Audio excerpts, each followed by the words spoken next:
Prezados irmãos, que a graça, a misericórdia e a paz de Deus estejam conosco. Quero falar sobre a persuasão e a impersuasão. Esse tema é bastante desconhecido no meio evangélico. A palavra é frequente no Novo Testamento, aparece 81 vezes e geralmente nas traduções é colocada como obediência, mas é diferente de obediência. Obediência ou desobediência são relacionados a uma situação de cima para baixo, como obedecer a Deus, aos pais, às autoridades.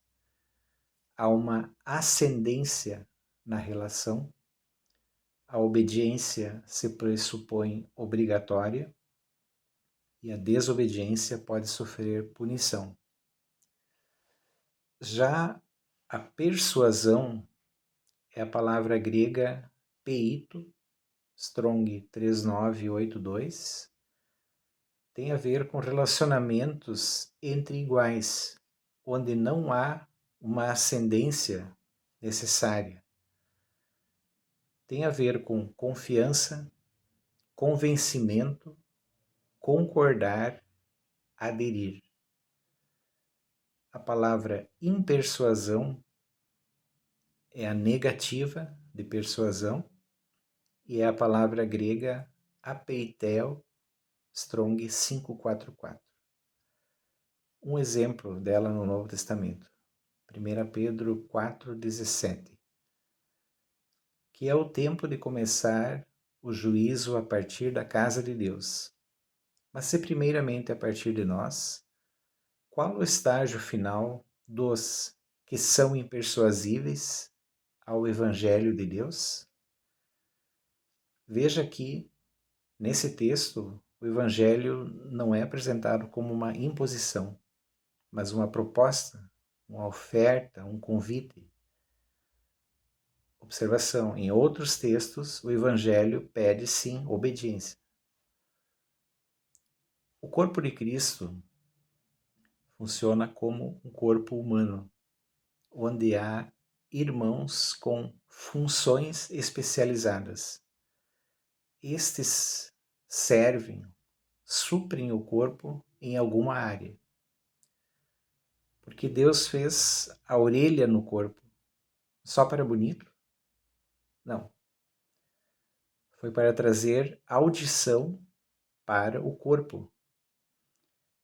E assim cada órgão atende ao corpo em uma função específica. E o restante do corpo precisa acatar estas funções. Esses irmãos são chamados e capacitados para servirem em alguma área. Potencialmente, vão dominar essa área e resolver o que for pertinente a ela. Eles lideram em algum aspecto. Só temos um cabeça, um líder máximo, que é o Senhor Jesus. Porém, há uma liderança funcional no corpo de Cristo. Jesus mesmo é quem levanta, capacita e usa estes irmãos. A igreja precisa, e muito, destes serviços especializados. Senão, nem existiriam as especializações. As áreas que o Evangelho prevê ministérios específicos só vão funcionar bem na igreja com a atuação desses irmãos, chamados e capacitados. Há uma moda atual de que alguém no Evangelho pode resolver tudo sozinho, que todos fazem tudo. E isso é uma falácia terrível. Um grave erro de mentalidade que bloqueia os ministérios e o crescimento da igreja. Afirmo que esse tema dos ministérios na igreja é amplamente desconhecido e distorcido no contexto religioso. Importante é notar que sempre leva um tempo para um ministério ser desenvolvido e amadurecido. Geralmente, logo se percebem sinais de algum chamado. Então, esses irmãos precisam amadurecer, ser reconhecidos e até testados, como o Novo Testamento instrui.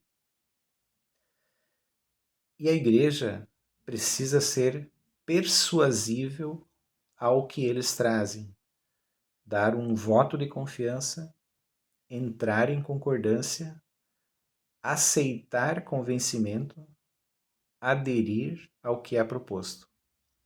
Tudo de forma tranquila, pacífica, ordeira.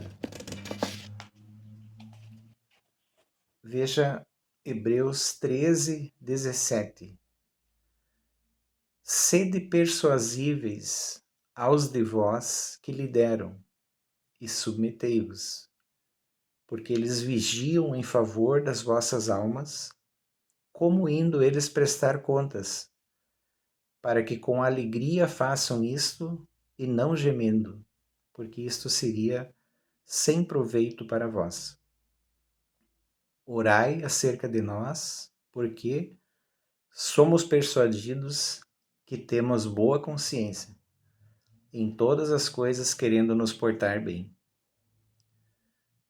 Nesse texto, sede persuasíveis está na voz grega média e indica uma atitude pessoal. Sem esta persuasão voluntária, o ministério naquela área torna-se sem proveito para a pessoa impersuasível ou para a igreja. É como falar para uma parede que não reage, não atende. Para o ministro, não há contentamento nesta ação, e é como agir gemendo. Ele tenta fazer igual, mas não vê resultados. Eu vivo muito essa situação de ter recebido algumas coisas para servir a igreja, porém a barreira da impersuasão frequentemente anula ou bloqueia os benefícios que o meu serviço poderia trazer. Não posso impor nada, nem punir quem não acata. Apenas dispor e trabalhar com quem é persuasível. De fato, tento muito persuadir as pessoas a verem ou fazerem algo, mas dentro de certos limites. Como Paulo diz em Tito 3,9. As discussões tolas e genealogias e brigas e contendas acerca da lei evita, porque são inúteis e vãs. Um homem faccioso, depois de primeira e segunda admoestação, rejeita, sabendo tu que o tal foi pervertido e peca, sendo autocondenado.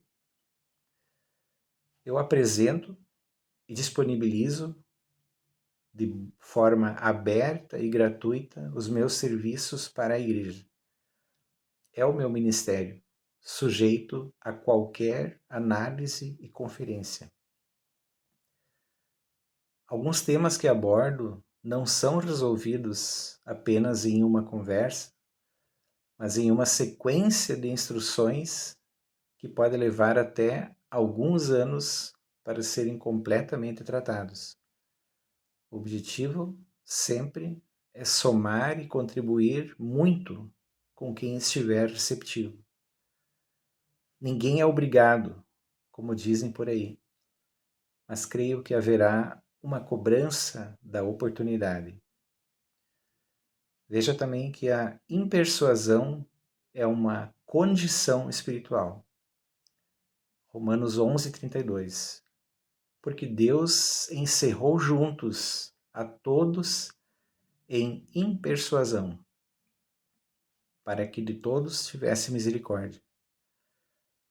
Então esteja atento à misericórdia, à graça de Deus que te tira, que nos tira dessa situação, não se endureça, não seja obstinado ou rebelde.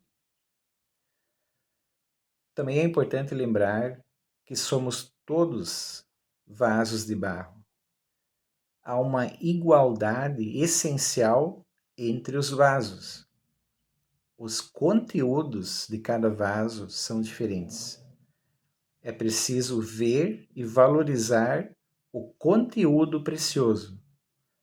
Não focar no vaso, nem considerar alguém como sendo um vaso de ouro. Eu convido, mais uma vez, tentando persuadir, a ver os temas que abordo, analisar, dar peso, conferir, testar, dar retorno, aprofundar. Que Deus nos abençoe nesta caminhada.